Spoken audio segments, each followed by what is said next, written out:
ಇಂಥ ರಾಜ್ಯ ಸರ್ಕಾರ ಎಲ್ಲಾದ್ರೂ ನೋಡಿದೀರಾ ಸರ್? ಇದನ್ನ ಯೋಚನೆ ಮಾಡಿ. ಈ ಎಕ್ಸಾಂಪಲ್ ಇವರದ್ದು ಮಾಡೆಲ್ ಹೆಂಗಿದೆ ಅಂತ. ಇವರು ಹೆಣ್ಮಕ್ಳಿಗೆ ಸಹಾಯ ಆಗ್ಬೇಕು ಅಂತ ಈ ಫ್ರೀ ಬಸ್ ಸ್ಕೀಮ್ ಕೊಟ್ರು, ಮೆಟ್ರೋ ರೇಟ್ ಜಾಸ್ತಿ ಮಾಡಿದ್ರು. ಈ ಮೆಟ್ರೋಲ್ ಓಡಾಡೋರು ಬೇರೆ, ಬಸ್ಸಲ್ಲಿ ಓಡಾಡೋರು ಬೇರೆನಾ? ಮೆಟ್ರೋಗ್ ಹೋಗಕ್ಕೆ ಇವರು ಬಸ್ಸಲ್ಲೇ ತಾನೇ ಹೋಗೋದು. ಇಲ್ಲಿ ನೀವು 10 ರೂಪಾಯಿನ ಮೆಟ್ರೋ ಫ್ರೀ ಟಿಕೆಟ್ ಅಂತ ಅನ್ಸಿ, ಮೆಟ್ರೋ ಇಡೀ ದೇಶದಲ್ಲಿ ಅತಿ ಹೈಯೆಸ್ಟ್ ಮೆಟ್ರೋ ಫೇರ್ ಇರುವಂತದ್ದು ಬೆಂಗಳೂರು ಮೆಟ್ರೋ. ಇಡೀ ದೇಶದಲ್ಲಿ ನೀವು ಒಂದ್ ಕೈಯಲ್ಲಿ ಕಿತ್ಕೋತೀರಾ, ಇನ್ನೊಂದ್ ಕೈಯಲ್ಲಿ ಕೊಟ್ಟಿರುವಂತ ನಾಟಕ ಮಾಡ್ತೀರಾ. ಇದು ನಿಮ್ಮ ಜನರ ಪರವಾಗಿರುವಂತ ಸರ್ಕಾರ ಅನ್ನುವಂತ ಒಂದು ಪ್ರೊಜೆಕ್ಷನ್ ಮಾಡ್ತೀರಾ. ಇದ್ ಯಾಕೆ ಈ ಎಷ್ಟು ದಿವಸ ಅಂತ ಈ ನಾಟಕ ಮಾಡ್ತೀರಿ? ನೀವು ಪ್ರಶ್ನೆ ಕೇಳಿರೋದ್ರಿಂದ ನನ್ಗೆ 1 ಸೆಕೆಂಡ್ ಸಮಯ ಕೊಡಿ ತಾವು. ನಾನು ಈ ವಿಷಯ ನೀವು ಕೇಳಿದ್ರಿಂದ ಪ್ರಸ್ತಾಪ ಮಾಡ್ತಾ ಇದ್ದೀನಿ, ಮುಖ್ಯ ಇದೆ. ಮೊನ್ನೆ ಡೆಲ್ಲಿ ಮೆಟ್ರೋದು ರೇಟ್ಗಳನ್ನ ಜಾಸ್ತಿ ಮಾಡೋದು. ಒಂದೇ ಒಂದು ಸೆಕೆಂಡ್, ರೇಟ್ಸ್ ಇಲ್ಲಿದೆ.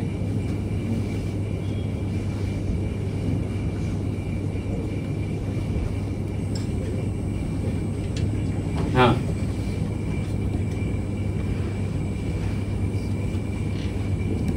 ಸರ್ ಇದನ್ನ ನೋಡಿ ಸರ್, ದಯವಿಟ್ಟು ಎಲ್ಲ ಮಾಧ್ಯಮದವರೆಗೂ ನಾನು ಮನವಿ ಮಾಡ್ತಾ ಇದ್ದೀನಿ.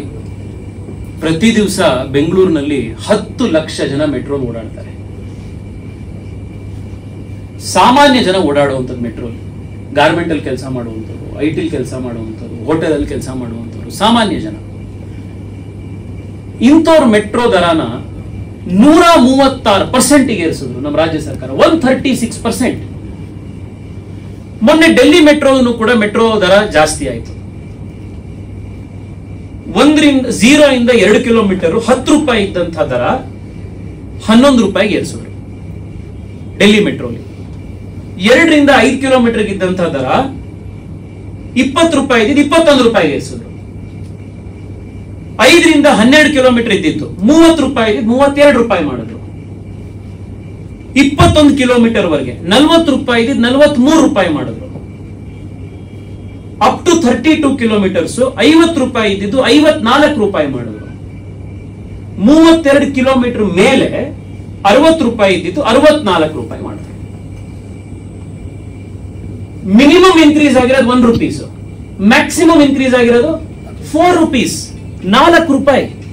ಯಾವ್ದಾದ್ರು ನೀವು 4 ರೂಪಾಯಿ, 1 ರೂಪಾಯಿ, 2 ರೂಪಾಯಿ ದರ ಜಾಸ್ತಿ ಮಾಡಿದ್ರೆ ಯಾರಾದ್ರೂ ವಿರೋಧ ಮಾಡ್ತಾರ? ಅದನ್ನ ಎಂತ ಬಡವ ಆದ್ರೂ ಕೂಡ ಇಲ್ಲಪ್ಪ, ರಾಜ್ಯ ಸರ್ಕಾರಕ್ಕೂ ಮೆಟ್ರೋಗ್ ನಾವು ಹೋಗ್ತಾ ಇದೀವಿ, ಉಪಯೋಗ ಆಗ್ತಿದೀವಿ, ಅದು ಕರೆಕ್ಟ್ ಆಗಿ ನಡಿಬೇಕು ಅಂದ್ರೆ ಅದಕ್ಕೆ ಸರಿಯಾಗಿರುವಂತ ದರ ಕಟ್ಟಬೇಕು ಅಂತ ಅವರು ಕಟ್ತಾರೆ. ಅದೇ ಬೆಂಗಳೂರಿನಲ್ಲಿ ಏನ್ ಜಾಸ್ತಿ ಮಾಡಿದ್ರು? ಬೆಂಗಳೂರಿನಲ್ಲಿ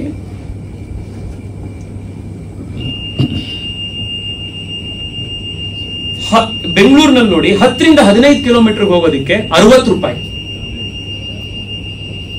15 to 20 ಕಿಲೋಮೀಟರ್ಸ್ ಹೋಗೋಕೆ 70 ರೂಪೀಸ್, 20 to 25 ಕಿಲೋಮೀಟರ್ಸ್ ಹೋಗೋಕೆ 80 ರೂಪೀಸ್, 25 ಕಿಲೋಮೀಟರ್ಸ್ ಮೇಲೆ ಹೋಗೋಕೆ ಬೆಂಗಳೂರು ಮೆಟ್ರೋ 90 ರೂಪಾಯಿ. 90 ರೂಪಾಯಿ. ಇಡೀ ದೇಶದಲ್ಲಿ ಯಾವ ಮೆಟ್ರೋದಲ್ಲೂ ಕೂಡ ಈ 90 ರೂಪಾಯಿ ಇಲ್ಲ. ಆಮೇಲೆ ಮೆಟ್ರೋನ 90% ಜನ ಬಳಸುವಂತದ್ದು ಯಾವುದು ಶಾರ್ಟ್ ಡಿಸ್ಟೆನ್ಸ್ ಅಲ್ಲ. ನೀವು ಒಂದ್ ಸ್ಟೇಷನ್ ಇಂದ ಪಕ್ಕದ ಸ್ಟೇಷನ್ ಹೋಗಕ್ಕೆ ಯಾರು ಮೆಟ್ರೋ ಬಳಸಲ್ಲ. ಆಟೋದಲ್ಲ ಹೋಗ್ತಾರೆ, ನಡ್ಕೊಂಡು ಹೋಗ್ತಾರೆ, ಅಥವಾ ಒಂದು ಟ್ಯಾಕ್ಸಿಲಿ ಹೋಗ್ತಾರೆ, ಆಟೋ ತಗೊಂಡು ಹೋಗ್ತಾರೆ, ರ್ಯಾಪಿಡೋ ಹೋಗ್ತಾರೆ, ಹೆಂಗೋ ಹೋಗ್ತಾರೆ. ವಿಜಯನಗರದಿಂದ ವೈಟ್ ಫೀಲ್ಡ್ ಹೋಗೋರು ಪ್ರತಿ ದಿವಸ 90 ರೂಪಾಯಿ ಒನ್ ವೇ ಕೊಡಬೇಕು. ಅವ್ನು ವಾಪಸ್ ಆಫೀಸಿಂದ ಬರಕ್ 90 ರೂಪಾಯಿ ಕೊಡಬೇಕು. ಪ್ರತಿದಿನ ಬರೀ ಮೆಟ್ರೋ 180 ರೂಪಾಯಿ. ಇನ್ ಮೆಟ್ರೋ ತನಕ ಮನೆಯಿಂದ ದೂರ ಇತ್ತು, ಆಟೋ ತಗೋಬೇಕು ಅಂತಿದ್ರೆ ಅವ್ನು 25 ರೂಪಾಯಿ, 30 ರೂಪಾಯಿ, 50 ರೂಪಾಯಿ ಆಟೋ ಕೊಡಬೇಕು. 500 ರೂಪಾಯಿ, ಹೆಚ್ಚು ಕಡಿಮೆ 400 ರಿಂದ 500 ರೂಪಾಯಿ ಸಾರ್ವಜನಿಕ ಟ್ರಾನ್ಸ್ಪೋರ್ಟ್ ಯೂಸ್ ಮಾಡೋರ ಮೇಲೆ ಇವತ್ತು ರಾಜ್ಯ ಸರ್ಕಾರ ಹೊರೆ ಹಾಕಿದೆ ಬೆಂಗಳೂರಿನ. ಇದು ಈ ರಾಜ್ಯ ಸರ್ಕಾರದ ಆರ್ಥಿಕ ಮಾಡೆಲ್. ನಾನು ಈಗಲೂ ಕೂಡ ರಾಜ್ಯ ಸರ್ಕಾರಕ್ಕೆ, ಮುಖ್ಯಮಂತ್ರಿಗಳಿಗೆ, ಉಪಮುಖ್ಯಮಂತ್ರಿಗಳಿಗೆ, BMRCLಗೆ ಮನವಿ ಮಾಡ್ತಾ ಇದ್ದೀನಿ, ಆಗ್ರಹ ಮಾಡ್ತಾ ಇದ್ದೀನಿ. ಮೆಟ್ರೋ ದರವನ್ನ ದಯವಿಟ್ಟು ರಾಜ್ಯದ ಜನತೆಗೆ, ಬೆಂಗಳೂರಿನ ಜನತೆಯ ಹಿತದೃಷ್ಟಿಯಿಂದ ಇಳಿಸಿ. ದಿನಕ್ಕೆ 200 ರೂಪಾಯಿ ಕೊಟ್ಟು ಮೆಟ್ರೋಲ್ ಯಾರಿಗೂ ಹೋಗಕ್ಕಾಗುತ್ತೆ? ಸಾಮಾನ್ಯ ಜನರದ್ದು ಯಾವ ನೋವು ಸ್ಪಂದಿಸದಲ್ಲೇ ಕೆಲಸ ಮಾಡ್ತಾ ಇರುವಂತ ರಾಜ್ಯ ಸರ್ಕಾರಕ್ಕೆ ದಯವಿಟ್ಟು ಮೆಟ್ರೋ ದರವನ್ನ ಕಡಿಮೆ ಮಾಡಬೇಕು ಅನ್ನುವಂತ ಮತ್ತೊಮ್ಮೆ ಆಗ್ರಹ ಮಾಡ್ತಾ ಇದ್ದೀವಿ. ಇನ್ನೊಂದು ವಿಷಯ, ನಾನು ಕೋರ್ಟಿಗೆ ಹೋಗಿದ್ದೆ ಈ ಮೆಟ್ರೋ ದರದ್ದು ಕ್ವೆಶ್ಚನ್ ಮಾಡಿ. ಅದು 3 ದಿವಸದ ಹಿಂದೆ ಅದು ಹಿಯರಿಂಗ್ ಆಗಿದೆ. ರಾಜ್ಯ ಸರ್ಕಾರ ಅಫಿಡವಿಟ್ ಹಾಕಿದ್ದಾರೆ, ನಾವು ಪಬ್ಲಿಷ್ ಮಾಡ್ತೀವಿ, ಫೇರ್ ಫಿಕ್ಸೇಷನ್ ಕಮಿಟಿ ರಿಪೋರ್ಟ್ ನ ಆನ್ಲೈನ್ ನಲ್ಲಿ ನಾವು ಪಬ್ಲಿಷ್ ಮಾಡ್ತೀವಿ ಅಂತ ಹಾಕಿದ್ದಾರೆ. ಆದ್ರೆ ಅಫಿಡವಿಟ್ ಹಾಕಿ 4 ದಿವಸ ಆದ್ರೂ ಕೂಡ ಇವತ್ತಿಗೂ ಆನ್ಲೈನ್ ನಲ್ಲಿ ಅಪ್ಲೋಡ್ ಮಾಡಿಲ್ಲ. 22ನೇ ತಾರೀಕಿಗೆ ಫೈನಲ್ ಹಿಯರಿಂಗ್ ಇದೆ. ನಾನು 22ನೇ ತಾರೀಕಿನ ಒಳಗಡೆನೇನು ರಾಜ್ಯ ಸರ್ಕಾರಕ್ಕೆ ಮನವಿ ಮಾಡ್ತಾ ಇದ್ದೀನಿ, ಈಗಲೂ ಕೂಡ ಕೋರ್ಟ್ ಕೇಳಿ ಛೀಮಾರಿ ಹಾಕಿಸ್ಕೊಂಡು ನೀವು ಪಬ್ಲಿಷ್ ಮಾಡೋದ್ರ ಮುಂಚೆ ಈಗಲೇ ಸಾರ್ವಜನಿಕರಿಗೆ ನಮ್ಮ ಕರ್ತವ್ಯ ಇದೆ ಅಂತ ಹೇಳಿ ಪಬ್ಲಿಷ್ ಮಾಡಿ. ಯಾವ ಆಧಾರದ ಮೇಲೆ ನೀವು ಈ 133% ಜಾಸ್ತಿ ಮಾಡಿದೀರಾ ಅಂತ ರಾಜ್ಯ ಸರ್ಕಾರಕ್ಕೆ, ರಾಜ್ಯ ಜನತೆಗೆ ತಿಳಿಸಿ. ಡೆಲ್ಲಿ ಮೆಟ್ರೋ ₹1, ₹2, ₹3 ಜಾಸ್ತಿ ಮಾಡಬಹುದು ಅಂದ್ರೆ ನೀವು ಮಾತ್ರ ಯಾಕ್ರಿ ₹20, ₹25 ಜಾಸ್ತಿ ಮಾಡಿದೀರಾ? ಏನ್ ಡೆಲ್ಲಿ ಬರೋ ಮೆಟ್ರೋಗೆ ಎಲೆಕ್ಟ್ರಿಸಿಟಿ ಬೇರೆ, ಅಲ್ಲಿ ಉಪಯೋಗಿಸುವಂತ ನೀರು ಬೇರೆ, ಅಥವಾ ಬೆಂಗಳೂರಲ್ಲಿ ಬರುವಂತ ನೀರು ಗಾಳಿ ಬೇರೆನಾ? ಯಾವ ಆಧಾರದ ಮೇಲೆ ₹20, ₹25 ಜಾಸ್ತಿ ಮಾಡಿದೀರಿ?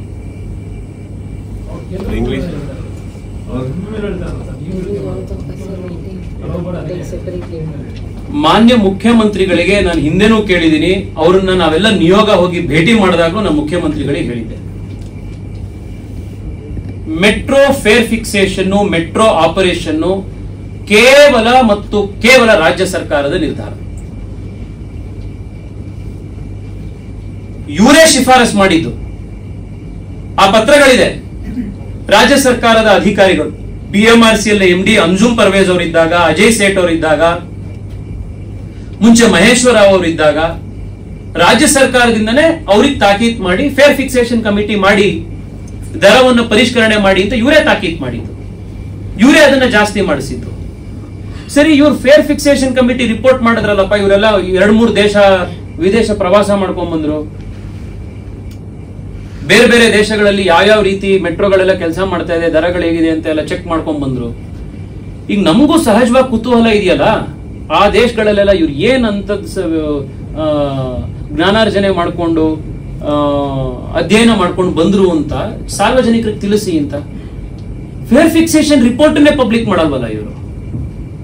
ಡೆಲ್ಲಿದು ₹1, ₹2, ₹4 ದರ ಏರಿಕೆ ಮಾಡಿದ ದಿವಸವೇ fare fixation committee report online ಅಲ್ಲಿ ಪಬ್ಲಿಕ್ ಆಗಿದೆ. ನಮ್ದು ಮಾತ್ರ ಯಾಕಾಗಲ್ಲ? ನನಗೆ ಡೌಟ್ ಇದೆ, ನಿಜವಾಗ್ಲೂ ಈ ಫೇರ್ ಫಿಕ್ಸೇಷನ್ ಕಮಿಟಿ ರಿಪೋರ್ಟ್ ಇದೆಯೋ ಇಲ್ವೋ, ಇಲ್ದಲೇನೆ ಇವ್ರು ಏರಿಸ್ಬಿಟ್ಟು ಇವಾಗ ಇನ್ಯಾವುದೋ ಒಂದು ಹಳೆ ಡೇಟ್ ಹಾಕಿ ರಿಪೋರ್ಟ್ ಬರೆಸ್ತಾ ಇದಾರೋ. ಏಕೆಂದ್ರೆ ಇದ್ಯಾವುದು ಭಾರತದ್ದು ಅಮೆರಿಕ ದೇಶದ ಅಥವಾ ಭಾರತ ಚೈನಾ ದೇಶದ ಮಧ್ಯದಲ್ಲಿರೋ ಅಣು ತಂತ್ರಜ್ಞಾನದ ಯಾವುದೋ ಒಂದು ಸೀಕ್ರೆಟ್ ಡಾಕ್ಯುಮೆಂಟ್ ಏನಲ್ಲ ಇದು. ಇದನ್ನ ಬಹಿರಂಗ ಪಡಿಸದಲ್ಲೇ ಇರಕ್ಕೆ, ಅಥವಾ ಈ ಮೆಟ್ರೋ ಫಿಕ್ಸೇಷನ್ ದರದ ರೇಟ್ ಇದು ಪಬ್ಲಿಷ್ ಏನಾದ್ರೂ ಆಗ್ಬಿಡ್ತು ಅಂತಂದ್ರೆ ಭಾರತ ಮತ್ತು ಬೇರೆ ಬೇರೆ ದೇಶಗಳ ರಾಜತಾಂತ್ರಿಕ ಇದ್ರ ಮೇಲೆ ಪರಿಣಾಮ ಬೀರುತ್ತೆ ಅಂತಿಲ್ಲ. ಯಾಕಿದನ್ನ ನೀವು ಮುಚ್ಚಿಟ್ಕೊಂಡು ಕೂತಿದ್ದೀರಿ? ಇದನ್ನ ಸಾರ್ವಜನಿಕ ಮಾಡ್ಬೇಕಲ್ಲ. ಸೂರ್ಯರೇ, ನೀವು ಕೋರ್ಟ್ಗೆ ಹೋಗಿದ್ರಲ್ಲ, ಅದೇ ಹೇಳಿದ್ನಲ್ಲ ಸರ್, ಅದೇ ಡಿಮ್ಯಾಂಡ್ ಮಾಡಿದ್ರಲ್ಲ, ಅದಕ್ಕೇನು ಆಗ್ಲಿಲ್ವ ಅಂತ. ಅಲ್ಲ, ಈಗ ಆಗಿದೆ. ಇವರೇ ಅಫಿಡವಿಟ್ ಹಾಕಿದ್ದಾರೆ. ಅಲ್ಲಿ ಅಫಿಡವಿಟ್ ಎಕ್ಸಾಕ್ಟ್ಲಿ ಏನ್ ಹೇಳಿದ್ದಾರೆ ಅಂತ ಹೇಳ್ತೀನಿ, ಒಂದೇ ನಿಮಿಷ. ಇವರು ಅಲ್ಲಿ ಹೇಳಿದ್ದಾರೆ, ಯಾಕೆಂದ್ರೆ ಕೋರ್ಟ್ ಎದುರುಗಡೆ ಬಂದು ಹೇಳಕ್ ಆಗಲ್ವಲ್ಲ, ನಾವು ಫೇರ್ ಫಿಕ್ಸೇಷನ್ ಕಮಿಟಿಯನ್ನ ರಿಪೋರ್ಟ್ ಹೊರಗಡೆ ಬಿಡಲ್ಲ ಅಂತ. ಯಾಕೆಂದ್ರೆ ಕೋರ್ಟು ಕೇಳುತ್ತೆ ಇದ್ರಲ್ಲಿ ಅಂತ ಸೀಕ್ರೆಟ್ ಡಾಕ್ಯುಮೆಂಟ್ ಏನಿದೆ ಇದರಲ್ಲಿ ಅಂತ. ಏನ್ ಹೇಳಿದ್ದಾರೆ ಇವರು ಅಂದ್ರೆ 26/6 communication from BMRCL to GOK asking permission because ಇದು ನೋಡಿ ಇಂಪಾರ್ಟೆಂಟ್. ಮಾನ್ಯ ಮುಖ್ಯಮಂತ್ರಿಗಳು, ಬ್ರದರ್ ನೀವು ಹೇಳಿದ್ರಲ್ಲ ಮುಖ್ಯಮಂತ್ರಿಗಳು ಹೇಳ್ತಾರೆ ಅಂತ, ಇಲ್ಲಿ ಕೇಳಿ. 26 ಮತ್ತೆ 26/6 BMRCL ಗವರ್ಮೆಂಟ್ ಆಫ್ ಕರ್ನಾಟಕಗೆ ಪತ್ರ ಬರೀತಾರೆ, ಫೇರ್ ಫಿಕ್ಸೇಷನ್ ರಿಪೋರ್ಟ್ ಅನ್ನ ಸಾರ್ವಜನಿಕ ಮಾಡಕ್ಕೆ ನಮಗೆ ಅನುಮತಿ ಕೊಡಿ ಅಂತ. ಅವ್ರು ಯಾಕೆ ಅನುಮತಿ ಕೇಳಿದ್ದಾರೆ ಅನ್ನೋದಕ್ಕೆ ಕೋರ್ಟಿಗೆ ಕೊಟ್ಟಿರುವಂತಹ ಅಫಿಡವಿಟ್ ಏನು ಅಂದ್ರೆ, because GOK has pervasive control over affairs of BMRCL. ಮೆಟ್ರೋದ ಎಲ್ಲಾ ಕೆಲಸಗಳ ಮೇಲೆ ರಾಜ್ಯ ಸರ್ಕಾರದ ಸಂಪೂರ್ಣ ನಿಯಂತ್ರಣ ಇರೋದ್ರಿಂದಾಗಿ ಫೇರ್ ಫಿಕ್ಸೇಷನ್ ಕಮಿಟಿ ರಿಪೋರ್ಟ್ ಅನ್ನ ಹೊರಗಡೆ ಹಾಕದ ಬೇಡವಾ ಅಂತ ರಾಜ್ಯ ಸರ್ಕಾರಕ್ಕೆ BMRC ಯಲ್ಲೂ ಪತ್ರ ಬರೀತಾರೆ. 27 ಸೆಪ್ಟೆಂಬರ್ 2ನೇ ತಾರೀಕು ರಾಜ್ಯ ಸರ್ಕಾರ BMRC ಯಲ್ಲಿಗೆ ಆನ್ಲೈನ್ ನಲ್ಲಿ ಪಬ್ಲಿಷ್ ಮಾಡಿ ಅಂತ ಹೇಳಿ ಅಪ್ರೂವಲ್ ಕೊಡ್ತಾರೆ. 16/7ನೇ ತಾರೀಕಿಗೆ BMRC ಯಲ್ಲಿ ಅಪ್ರೂವಲ್ ಸಿಗತ್ತೆ. ಇವತ್ತು ಜುಲೈಯಲ್ಲೇ ಸಿಕ್ಕಿದೆ ಇದು. ಇವಾಗ ಆಗಸ್ಟ್ ಆಗಿ ಸೆಪ್ಟೆಂಬರ್, ಇನ್ನೂ ಅವರ ಪತ್ರ ತೆಗೆದು ನೋಡಿದಾರೋ ಇಲ್ವೋ, ಅವರು ರಾಜ್ಯ ಸರ್ಕಾರ ಅವರಿಗೆ ಪರ್ಮಿಷನ್ ಕೊಟ್ಟಿರೋದನ್ನ ಅವ್ರು ಇನ್ನೂ ಅರ್ಥ ಮಾಡ್ಕೊಂಡಿದಾರೋ ಇಲ್ವೋ ಅದು ಗೊತ್ತಿಲ್ಲ. ಈಗ ಜುಲೈ ಕಳೆದು ಆಗಸ್ಟ್ ಆಗಿ ಈಗ ಸೆಪ್ಟೆಂಬರ್ ಆಗಿದೆ. ಸೆಪ್ಟೆಂಬರ್ 22ಕ್ಕೆ ಮುಂದಿನ ಹಿಯರಿಂಗ್ ಇದೆ. ಬಹುಶಃ ಅಷ್ಟರೊಳಗಡೆ BMRC ಯಲ್ಲಿನವರು ರಾಜ್ಯ ಸರ್ಕಾರ ಅವರಿಗೆ ಪರ್ಮಿಷನ್ ಕೊಟ್ಟಿರುವಂತ ಏನು ಪತ್ರ ಇದೆ ಅದನ್ನ ತೆಗೆದು ಓದಿ ಅವರು ರಾಜ್ಯ ಸರ್ಕಾರ ಕೊಟ್ಟಿರುವಂತ ಪರ್ಮಿಷನ್ ಆಧಾರದ ಮೇಲೆ ಈ ಪಬ್ಲಿಕೇಶನ್ ಅವರು ಜಾರಿಗೆ ತಂದ್ರೆ ನಾವು ನಮ್ಮ ಪಿಟಿಷನ್ ಅನ್ನು ವಾಪಸ್ ತಗೊಳ್ಬಹುದು. ಇಲ್ಲ ಅಂದ್ರೆ 22ನೇ ತಾರೀಕು ಕೋರ್ಟ್ ಛೀಮಾರಿ ಹಾಕಿಸ್ಕೊಂಡು ಅವತ್ತು ಇವರು ಪಬ್ಲಿಷ್ ಮಾಡಬೇಕಾಗುತ್ತೆ.